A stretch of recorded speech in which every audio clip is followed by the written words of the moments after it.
la frecuencia de la familia hispana. Bien, mis amados hermanos, muy buenos días y bienvenidos a este tiempo de estudio bíblico devocional. Un día extraordinariamente importante hoy, en el cierre, la etapa final de toda esta trayectoria del libro de Bamidbar en el desierto, libro de números, censo. Así es que bienvenidos. Su hermano pastor Roberto Alfaro les saluda. Este cierre de mensaje de la semana tenía que ver con dos de los parashá a partir del libro de números en el capítulo 33, verso 1, con el tema Matot, que significa tribus, y posteriormente hacemos el cierre hasta el capítulo 36, verso 13 del libro de números, con la parashá Masei, que significa jornadas. Y es precisamente en este punto en el que he querido cerrar nuestra jornada de estos últimos meses a través de este estudio maravilloso. Así es que acompáñeme, por favor, libro de números, capítulo 33. Vaya conmigo, por favor, acompáñeme con su Biblia, papel y lápiz. Muy atentos porque hoy hay mucho tema que tratar. Jornadas de Israel desde Egipto al Jordán. Extraordinario. Dice la palabra, voy a leer algunos muy pocos versos. Usted en casa, por favor, lea o haga toda la lectura. Estas son las jornadas de los hijos de Israel que salieron de la tierra de Egipto por sus ejércitos bajo el mando de Moshe y Aarón. Moshe escribió sus salidas conforme a sus jornadas por mandato de Yahweh. Estas son pues sus jornadas con arreglo a sus salidas. En el verso 3 nos indica la primer salida, de dónde salieron y cuál fue el primer lugar al que llegaron. Vamos a mencionar básicamente este texto y ocasionalmente algunos más adelante. De Ramesés salieron en el mes primero, a los 15 días del mes primero. El segundo día de Pascua salieron los hijos de Israel con mano poderosa a vista de todos los egipcios. Mientras enterraban los egipcios a los que Yahweh había herido de muerte de entre ellos, a todo primogénito, también había hecho Yahweh juicio contra sus dioses. Salieron pues los hijos de Israel de Ramesés y acamparon en Sucot. Así es que la tarea que quiero dejarles ya empezando la lección para hoy, por favor, vaya con su Biblia en el capítulo 33. Jornadas. Léala muy detenidamente. No lo vamos a hacer ahora por efectos de tiempo. Pero en la medida que va leyendo, por favor, enumere y subraye cada uno de los lugares a los que llegaron, de dónde salieron y a dónde llegaron nuevamente. Un ejemplo. Verso 12. Salieron del desierto de Sin y acamparon en Dofca. Subraye, por favor, desierto de Sin, acamparon en Dofca. Verso 13. Salieron de Dofca y acamparon en Aluz.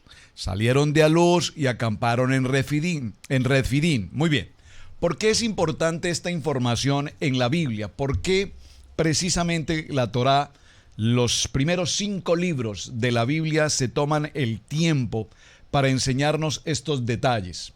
Algunos comentaristas bíblicos nos dicen que en principio la Torá anhela en primer lugar mostrar, por supuesto, la misericordia de Yahweh. Aunque recordemos que de alguna manera el pueblo de Israel, salidos de su cautividad, fueron, si puedo utilizar la palabra, determinados a deambular en el desierto, se aseguró indudablemente el Padre Eterno de que todo el peregrinaje fuera un peregrinaje seguro. Un peregrinaje en el que la nube y la columna de fuego estaban siempre presentes. Se aseguró de que tuvieran los lugares de descanso y durante 40 años transitando por el desierto, importantísimo. Por favor, si usted lee detenidamente el capítulo 33, notará que se sucedieron 42 estaciones. Por eso el tema Masei, 42 jornadas, 42 paradas. Algunos de los sabios sobre este tema nos explican que las 42 paradas enumeradas en este texto del libro de Números nos hablan de algunos aspectos. Voy a tratar básicamente dos de ellos. A medida que los israelitas deambulaban por el desierto, presenciaron todo tipo de milagros. ¿Cuáles fueron? Recibieron agua, alimento, todo cuanto necesitaron. Saben, justamente en el día de ayer me encantan los documentales, especialmente los documentales de contenido bíblico, histórico. Entonces, me tomé el tiempo para ver un documental acerca de la vida en torno al Mar Muerto en Israel y su geografía y su fauna, su flora. Y encontré en este video, y estamos hablando de un video en el siglo XXI, cómo esta tierra tan árida, bueno, desierto, la condición del Mar Muerto, esa condición salina tan poderosa. Pero lo interesante que vi en este documental es cómo al entorno de todo este lugar hay un sinnúmero de animales salvajes, las hienas, zorros, hienas, bueno, ya las mencioné, entre otros. Y me preguntaba, ¿cómo sería en las jornadas, 42 jornadas del pueblo de Israel atravesando el desierto? ¿A cuántos peligros estuvieron nuestro pueblo Israel enfrentando día y noche?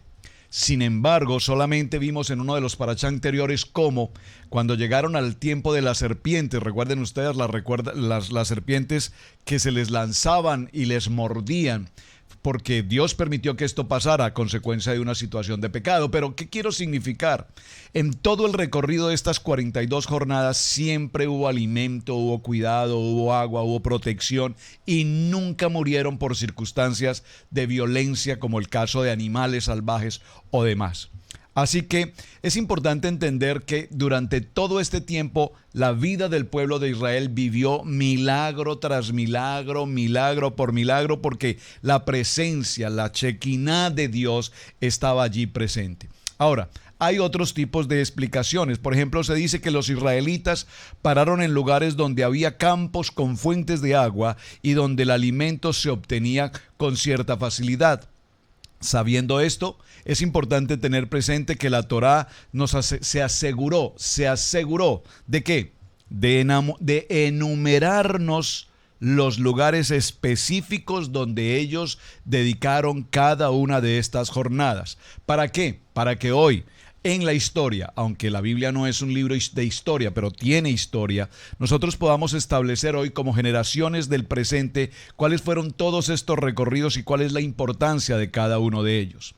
Algunos otros hombres determinan que los lugares en los que se llevaron a cabo estas estaciones no eran lugares literalmente con el nombre de una ciudad o el nombre de una localidad, sino que realmente el significado de cada uno de estos 42 nombres que usted va a subrayar en su Biblia realmente correspondían a eventos, a momentos importantes, sobrenaturales que se habían ocurrido allí. Veamos entonces un ejemplo respecto a este tema. Por ejemplo, al salir de Egipto, los israelitas fueron a Ramasés, de Ramasés a Sucot. En Sucot, la palabra Sucot significa refugio, cobertizo, amparo. Usted recordará cuando en la tradición se nos enseñaba el pesebre. ¿Recuerdan ustedes la palabra pesebre? Y se viene la historia de que el niño nació en un pesebre. Ese pesebre es un Sucot. Y realmente no correspondía además para la época, porque nosotros tenemos en Levítico 23 la fecha, el tiempo, la hora en la cual celebramos o tenemos la celebración de Sucot. Repito, salieron de Ramasés y fueron a Sucot. Sucot entonces significa refugio, cobertizo, amparo.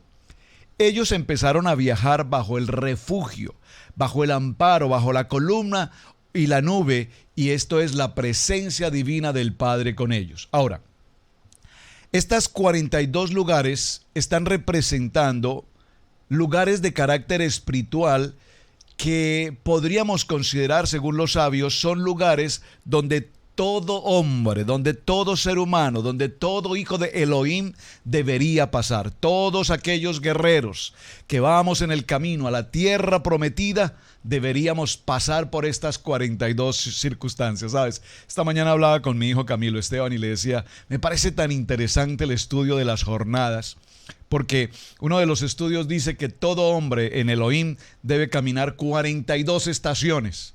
Y creo que si nosotros consideramos cada una de las estaciones de nuestra vida, vemos cómo el Padre nos enseña en cada una de ellas a vivir momentos de gozo, de alegría, de mucha paz, de mucha espiritualidad, también momentos de dificultad, de adversidad, de crisis, aún muerte, etc. Pero todo esto tiene que ver con un ciclo, con un propósito determinado por Dios.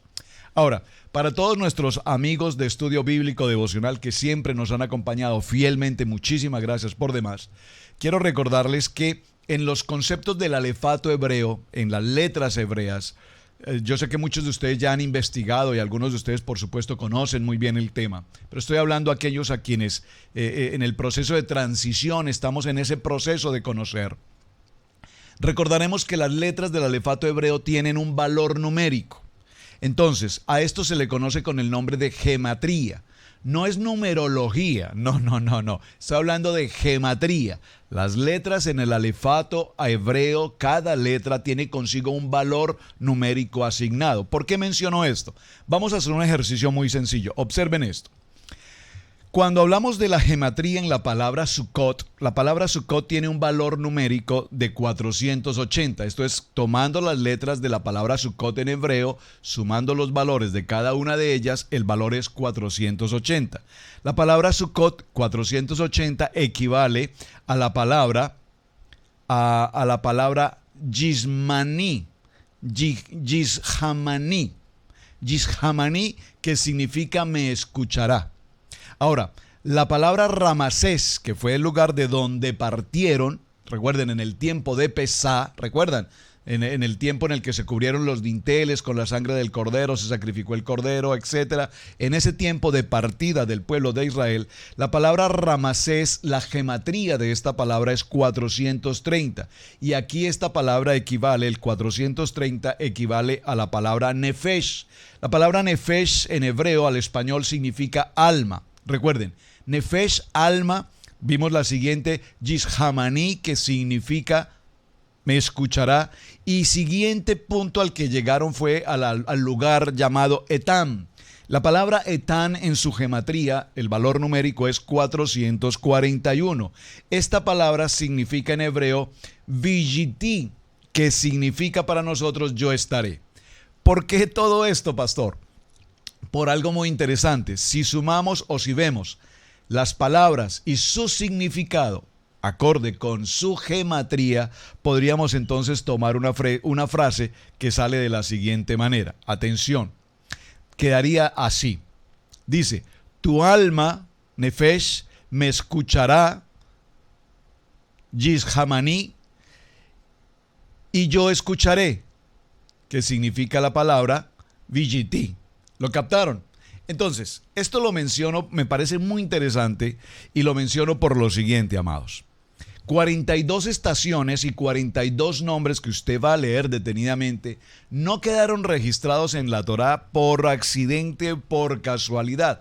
Cada uno de ellos tiene una relevancia y una importancia extraordinaria para nuestra vida. Ahora, ¿qué es lo que nosotros tenemos que resaltar en el cierre de este libro apasionante del libro de Números? El pueblo acampó durante 42 ocasiones en estos lugares que habían sido obviamente preparados y escogidos por Yahweh. Algunas veces la parada era para probar al pueblo, por favor preste mucha atención. Algunas veces las paradas eran para probar al pueblo, otras para que descansaran y otras también para exhortarlos y castigarlos. En cada lugar había suficiente espacio para que se levantara nuevamente el tabernáculo para el campamento de cada una de las 12 tribus. Recordemos que eran guiados por la columna de fuego, que es un símbolo del Ruach HaKodesh, del Espíritu Santo, y que es quien nos guía a toda verdad. La columna de nube significa ¿qué? significa la Torá, la poderosa palabra de Yahweh que nos enseña a ofrecer nuestra vida como olor grato. Así es que el pueblo de Israel peregrinó en el desierto siguiendo la gloria de Yahweh, y este es el ejemplo que el Padre nos quiere dejar hoy para nuestros días. Los sabios nos dicen que la historia de este viaje en el desierto es precisamente un evento comparado con la historia de un rey cuyo hijo se enfermó y lo llevó a un lugar lejano para ser sanado, y de regreso el padre empieza a mencionarle al hijo cada etapa del camino diciéndole: aquí fue donde dormimos, aquí sentimos frío, aquí tuviste gran dolor de cabeza, aquí te di de comer porque tenías mucha hambre, etc. Y cada una de estas paradas tiene una historia y una lección que tenemos que aprender y aplicar en nuestro diario vivir. Nosotros estamos enfermos en un lugar lejano y el Rey nos está guiando a casa. A lo largo de nuestro caminar espiritual, escuchamos la voz del Padre que nos dice que debemos hacer, cómo debemos hacer, y está en nosotros el oír. El que tiene oídos para oír, oiga. Y especialmente está en nosotros obedecer. Dígalo conmigo: obediencia. Ahora, muchos se preguntan por qué los israelitas fueron dejados tanto tiempo, durante tantos años, en Egipto en esa condición de esclavitud. Bueno, tal vez no estaban listos precisamente para partir. Estaban muy cómodos en medio de las adversidades allí en Egipto y se habían acostumbrado. Por favor, preste mucha atención. Se habían acostumbrado, la mente se acostumbra a esa mentalidad de ladrillero, a esa mentalidad de esclavitud. Así estamos hoy por hoy con tanto pueblo esclavo de una actividad laboral, de un horario, de un salario, y nos abstenemos de buscar opciones, oportunidades, empresa, actividad propia. Muy importante. El libro de Éxodo, en el capítulo 12 y en el verso 14, sin embargo, cuenta que de regreso 40 años más tarde lo escucharon y estuvieron dispuestos a seguirlo. ¿A quién? A Moisés. Recuerden que Moisés salió de la casa del faraón, pasó 40 años en el desierto. Después de estos 40 años pastoreando ovejas de su suegro Yitro, regresa después de estar en la zarza ardiente, en la voz de Dios, a cumplir la gran misión, esa comisión de sacar a este pueblo de la esclavitud. Y aunque ellos estuvieron apáticos a la respuesta, sin embargo, finalmente accedieron, y viene toda esta historia que nos ha narrado precisamente el libro de Éxodo y que nos complementa el tiempo de Números. Este proceso de cómo Israel llega a estar cómodo como esclavo es una lección sin lugar a dudas para nosotros. De la misma forma que los israelitas le contestaron a Moisés cuando quiso librarlos: ¿quién te ha puesto por líder? Es la misma frase que nosotros usamos para vivir con una mentalidad de esclavitud. ¿Quién eres tú para juzgarme? Nadie tiene que decirme lo que yo tengo que hacer. Yo soy así y nadie me puede cambiar. ¿Le suenan familiares esas frases? Estoy seguro que sí. El pueblo salió de Ramasés, tesoros, a Sucot, albergue temporal. Dejaron la esclavitud de Egipto con todos sus tesoros para pasar totalmente a ser libres. Debían reconocer que aunque habían tesoros en su vida en medio de la esclavitud, solo reconociendo la situación actual y viviendo que se puede estar en una mejor condición de libertad. Entonces, mis amados, en todo este proceso, el hombre sale para ser una nueva criatura, para ofrecer una mejor circunstancia, para vivir un nuevo estilo de vida. Y veamos dónde está nuestro corazón cuando se trata de conocer la palabra, de conocer el propósito, de conocer el llamamiento, de saber específicamente para qué Dios me llamó, para qué Dios me escogió, cuál es el plan que Dios tiene para conmigo, cuáles son nuestros anhelos, cuáles son los anhelos de Dios, cómo Dios quiere llevarnos y conducirnos por todas estas 42 lugares y establecer nuestra vida al propósito de Él. Elohim encomendó a Moisés mostrar el camino al pueblo. Hoy en día es igual. El pueblo es guiado a través de ¿qué? No a través de hombres. Por favor, preste mucha atención. Es a través de la palabra, a través de la Torá. Cuando hablo Torá me refiero a los primeros 5 libros de la Biblia. Para algunos que seguramente nos escuchan por primera vez y escuchan la palabra Torá y pensamos que estamos hablando de otras cosas, tengan cuidado con el judío, por favor. A propósito, ¿sabía usted que todos los israelitas no son judíos? Esta es una observación que debo hacer porque es muy importante y es tan importante que creo que si usted me capta este mensaje, su vida espiritual se aclarará en muchos sentidos. Permítame explicar. Todos los nacidos en Israel son israelitas. ¿Estamos hasta allí de acuerdo? Todas las 12 tribus de Israel son israelitas. ¿Por qué son israelitas? Porque son hijos de Jacob. Jacob, que fue llamado por el Padre, ya no será llamado tu nombre Jacob, sino que tu nombre será llamado Israel. De Israel vienen las 12 tribus, Rubén, Gad y todos los demás. Judá. Entonces, todos los israelitas no son judíos. No todos los judíos, por favor preste mucha atención, todos los judíos son israelitas, pero no todos los israelitas son judíos. ¿Me está entendiendo el por qué? Porque los judíos solamente son aquellos descendientes de la tribu de Judá. Judá es tan solo una de las 12 tribus. Es una tribu israelita, por supuesto, es hija de Israel. Por supuesto, los demás de las demás tribus, las 11 tribus restantes, todas son hijas de Israel, pero los únicos que son judíos son los hijos de Judá. Esto es muy interesante y muy importante que usted, por favor, lo tenga presente. Así es que hoy en día nosotros vemos esta misma situación. Dios nos envía su palabra para que nosotros atravesemos este viaje de la vida con un plan, con un manual. ¿Cuál manual? El manual de vida, el manual de instrucciones. Este manual que el Padre nos entregó para que nosotros sobre este manual trabajemos. Y nos envía, por supuesto, su palabra para que vivamos en ella, para que aprendamos en ella, para que amemos la palabra. Vemos que este intento de librar el pueblo de Israel durante 40 años pues ha dejado grandes experiencias, muchas circunstancias, muchas millas se recorrieron, muchas circunstancias. Pero ¿qué nos dice la palabra en el libro de Éxodo, en el capítulo 19, verso 4? Dice: vosotros visteis lo que hice a los egipcios y cómo os tomaré sobre las águilas y os he traído a mí. Importantísima esta observación.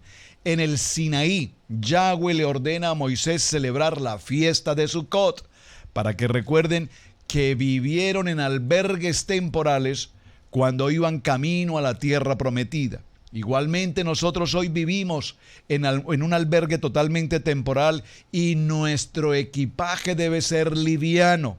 Dice ese dicho popular: todo lo que tiene nada se lleva. Usted recordará un dicho, algo así es la idea. Así es que en estos tiempos finales nosotros igualmente huiremos al desierto y seremos protegidos bajo las águilas. El libro de Apocalipsis en el capítulo 12, verso 6 dice: y la mujer huyó al desierto donde tiene lugar preparado por Elohim para que allí la sustenten por 260 días. 1260. ¿Qué esto significa? 1260 significa 42 meses, es decir, 42 jornadas. Vosotros visteis lo que hice a los egipcios, así como los tomé sobre las águilas y os he traído a mí. Al igual que la tierra de Israel en el tiempo del Éxodo, las promesas para nosotros hoy están presentes. Yo los libraré de la servidumbre. Por favor, léalo conmigo en el Éxodo capítulo 6, libro de Shemot. Yo os libraré de vuestra servidumbre, os redimiré, libro de Éxodo capítulo 6, verso 6, os redimiré con brazo extendido y con juicio grande, os tomaré por mi pueblo, seré vuestro Elohim, os meteré en la tierra y os daré por heredad. Así es que todo este maravilloso texto nos enseña la importancia de lo que significa cada uno de los días en el desierto. Repito, más que 42 localidades, tiene que ver con 42 aspectos de carácter espiritual. Permítame, por favor, voy a tomar un texto que me envió mi amada esposa, la pastora Pili, con respecto al cierre de nuestro libro de Bat Midbar para el día de hoy. Dice este texto que me envía: partieron de Cades y acamparon en el monte Or. Muy importante, nos está hablando de la importancia del libro de Números en el capítulo 33, verso 11 y 49. Por favor, observe este número, 33. ¿Qué edad tenía Yeshua cuando fue a la cruz? 33 años. Libro de Números, capítulo 33, verso 11 nos dice: partieron de Cades y acamparon en el monte Hor, al extremo de la tierra de Edom. Entonces el sacerdote Aarón subió al monte de Hor por mandato de Yahweh, y allí murió. El año 40, después de que los hijos de Israel habían salido de la tierra de Egipto, el primer día del mes quinto, Aarón tenía 123 años de edad cuando murió en el monte Hor. ¿Por qué es tan importante esta historia? Porque observen que en esta parada, en el momento de la muerte del sacerdote Aarón, se cumple una palabra extraordinaria. Ahora, ¿qué secreto se esconde en esta jornada del número 33? Veamos algunos detalles. Recuerda que cada uno de los números en la Biblia tiene una gematría, ya lo mencioné hace un momento, un significado. Esta gematría no la podemos confundir, por favor, de ninguna manera, entiéndame, no, esto es un asunto ni de cábalas, ni de numerología, ni de suertes, no. Estoy hablando bíblicamente, estoy hablando a través de la Torá. Entonces dice la palabra, en el campamento número 33, desde la salida de Egipto, muere el sumo sacerdote Aarón sobre un monte llamado Hor, que significa montaña. Él fue un santo, un ungido, el primero que es llamado santo en las Escrituras, Levítico capítulo 4, verso 3.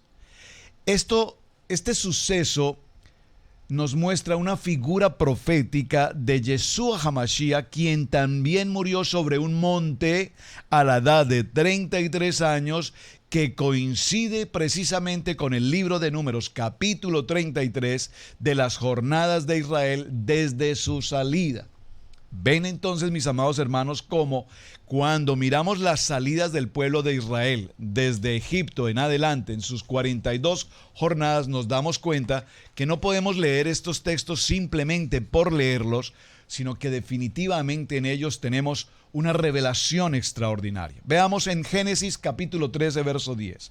Egipto es comparado con el huerto del Edén. De esta manera hay una conexión entre la expulsión de Adán y Eva del paraíso y la salida de Egipto de los hijos de Israel. Por lo tanto, de la misma manera como Aarón, el ungido, murió a los 40 años después de la salida de Egipto, Yeshua murió 4000 años después, años de la salida de los primeros hombres del huerto del Edén.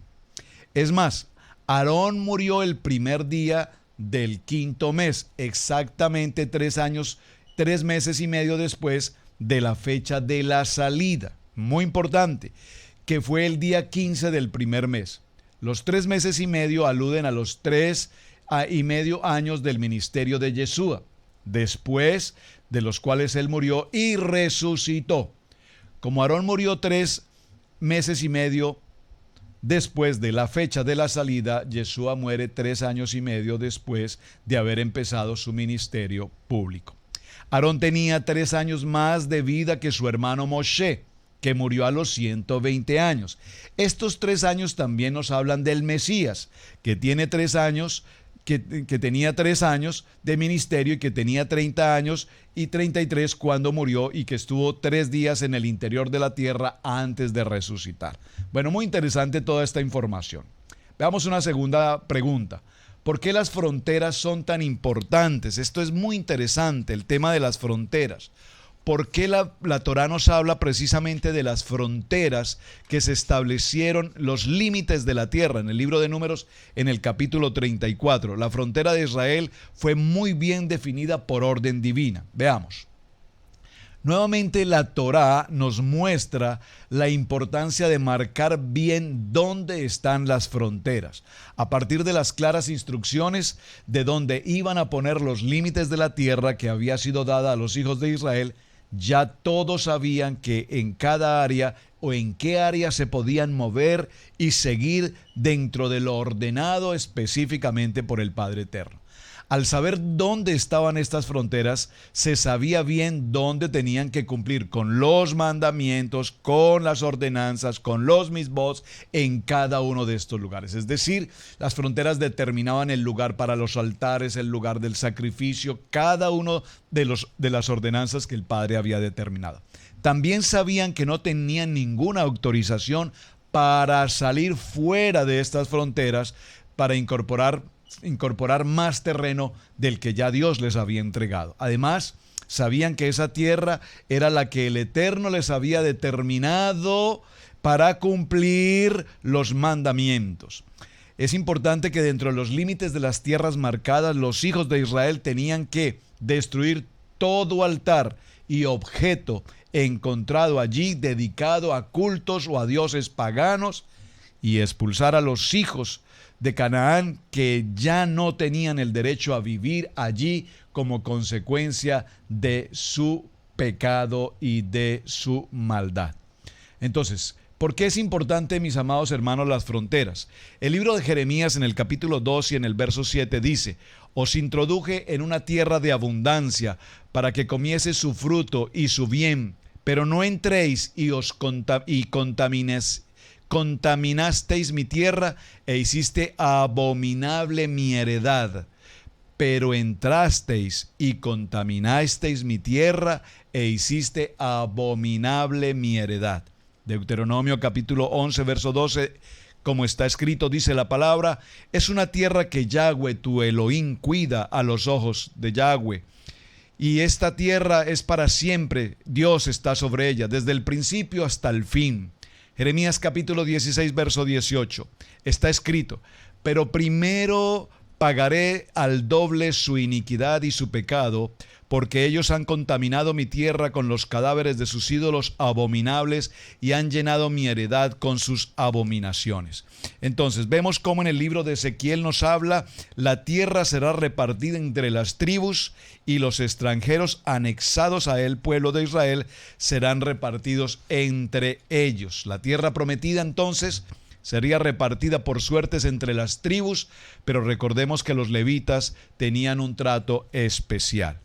Algo muy interesante se sucede en esta historia. No lo voy a tratar, solo lo voy a mencionar. Le pido por favor usted estúdielo en casa. Aquí el texto no lo menciona. La Biblia nos indica precisamente esa importancia, que son las casas de refugio.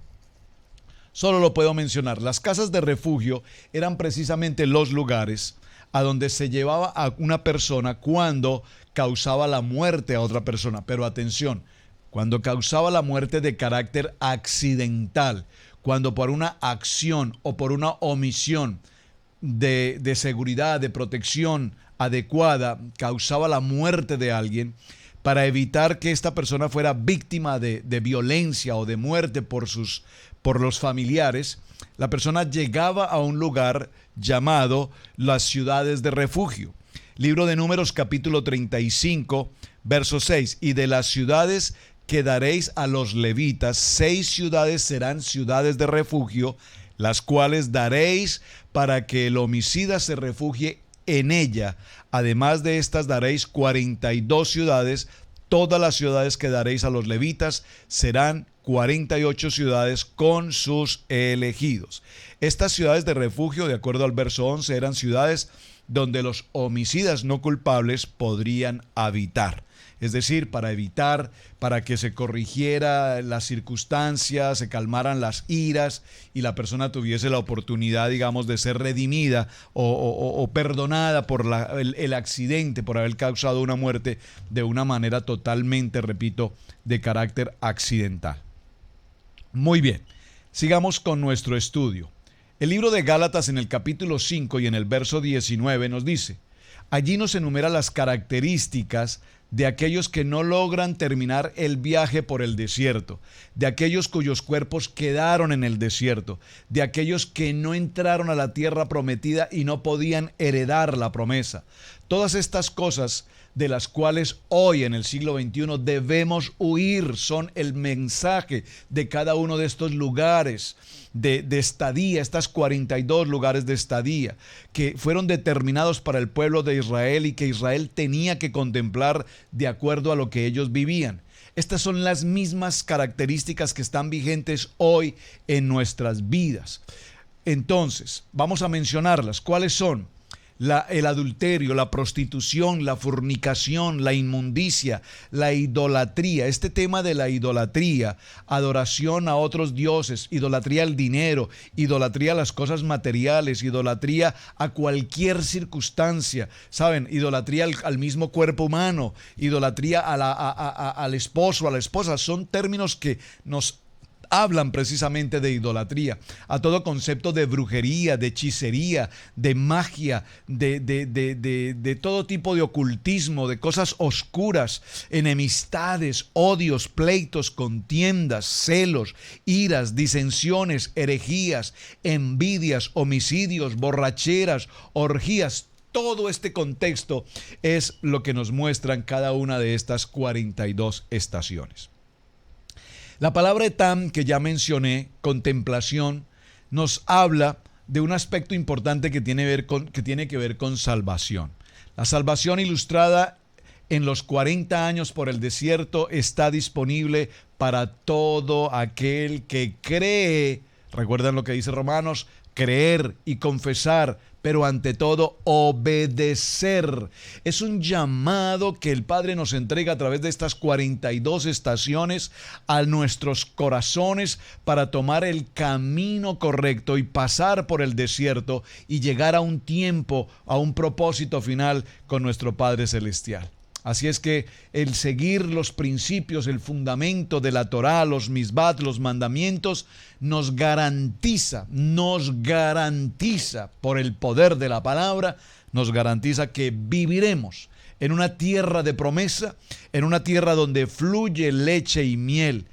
Etam debe ser entonces el camino para seguir a Elohim, el propósito para salir de la esclavitud, el propósito para ver la vida del desierto, pero en medio del desierto ver todos los milagros que el Padre tiene para cada uno de nosotros. Yo no sé cuántos hermanos de ustedes vivirán una vida de milagro en milagro. Yo lo puedo decir con absoluta claridad en mi corazón, que nuestra vida como familia ministerial, como esposos, como ministerio, ha sido precisamente eso. Un caminar día tras día viendo la mano de Dios, la nube, la columna de fuego, la coordinación del Padre sobre cada uno de nosotros. Hemos cometido errores, nos hemos equivocado en muchas circunstancias, pero todo es parte de este proceso de las 42 estaciones que tenemos que vivir. Yo quiero preguntarte, ¿y cuáles son tus estaciones? ¿En qué estación estás? ¿Te quedaste en una sola estación? Observen. Durante 40 años pasaron por 42 jornadas. Es decir, en algunos lugares permanecieron posiblemente un mes, en algunos otros lugares permanecieron posiblemente 6 meses o más tiempo. Pero fueron 42 porciones, 42 estaciones, y cada una de ellas nos indica algo importante, fundamental en nuestra vida. Mis amados, mucho tema por tratar. Creo que no alcancé a desarrollar realmente el 1%, recordando, por ejemplo, las aguas de Mara. Posiblemente muchos se encuentran en ese lugar, en las aguas de Mara. Mara, recuerdan esa estación tan importante que nos habla de amargura, pero que también a su vez hubo un proceso de santidad, de milagro, de purificación, y en ese milagro encontramos también el tiempo de la alegría. Elim, que representa el tiempo del carnero. Cuando salieron de Elim junto al Mar Rojo, que significa la Tevilá, recuerden, pasaron en medio de las aguas. El tiempo del bautismo, muy importante, extraordinariamente importante para nuestras vidas, porque públicamente reconocemos que somos lavados a través de esa acción. Mis amados, ya en este minuto final, creo que me extendí y repito, no pude avanzar mucho en el tema, pero les dejo en sus corazones el cierre apasionante y maravilloso de este libro de números, censos, y números o Bat Midbar, que significa en el desierto. Si estás pasando justamente ahora por una prueba, por una adversidad, por un desierto, recuerda, hay 42 localidades que tenemos que visitar. Pero en cualquier localidad donde te encuentres, ahí, en ese lugar, está el Shekinah la presencia de nuestro Padre Eterno, siempre cuidándonos, protegiéndonos, alimentándonos, siempre dándonos el calor en medio del frío y el frío en medio del calor.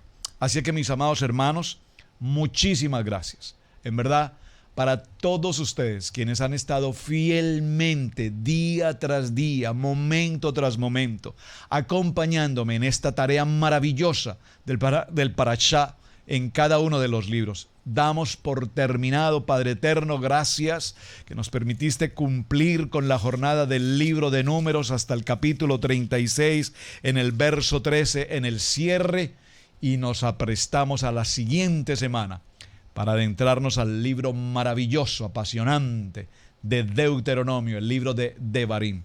Quiero, por favor, ya en este minuto final, leer el último verso del libro de Números, capítulo 36, verso 13, y dice: estos son los mandamientos y los estatutos que te mandó Yahweh por medio de Moshe a los hijos de Israel en los campos de Moab, junto al Jordán, frente a Jericó. Mis amados, un privilegio compartir con ustedes este tiempo, esta palabra.